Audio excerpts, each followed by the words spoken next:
இருந்தா லாட்டரி நிறுவனத்திலிருந்து 900 கோடி ரூபாய் திரு மு.க. ஸ்டாலின் அவர்கள் ஏன் வாங்கினார்கள்? தைரியம் இருந்தா சொல்லுங்க. திமுகவுடைய பொருளாளர் சாராய ஃபேக்டரி நடத்துறாங்க. திமுகவுடைய ஐடி மினிஸ்டரா இருக்கிறவர் சாராய மினிஸ்டர் நடத்துறாங்க. இதுக்கு மேல என்ன ஆதாரம் வேணும்? அவருடைய மாமனார்ட்ட கேட்டு அந்த விளக்கத்தை அவர் பெற்றுக்கொள்ள வேண்டும்.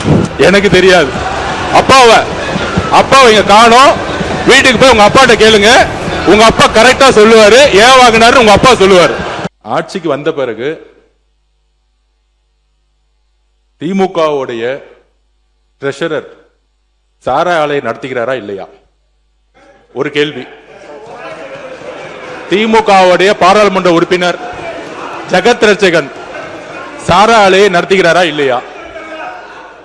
அப்ப சாராய ஆலையை நடத்தி கொண்டு டாஸ்மாக் நிறுவனம் மூலம் ஆர்டர் வந்து யார் வாங்கினது? அப்ப இது பேர் தான் கான்ஃபிளிக்ட் ஆஃப் இன்ட்ரெஸ்ட். அரசே, திமுகவே அரசு, திமுக இருக்கக்கூடிய பாராளுமன்ற உறுப்பினர்கள் சாராய ஃபேக்டரி நடத்துறாங்க. திமுகவுடைய பொருளாளர் சாராய ஃபேக்டரி நடத்துறாங்க.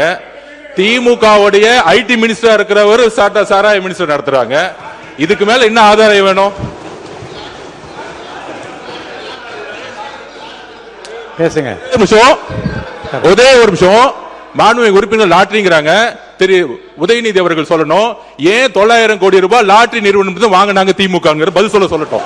பதில் சொல்லுங்க. தைரியம் இருந்தா லாட்டரி நிறுவனத்திலிருந்து 900 கோடி ரூபாய் திரு மு.க. ஸ்டாலின் அவர்கள் ஏன் வாங்கினார்கள்? தைரியம் இருந்தா சொல்லுங்க. அப்ப சொல்லுங்க. நான் எந்த தொழிலையும் இல்லை, எந்த நிறுவனம் நடத்தல.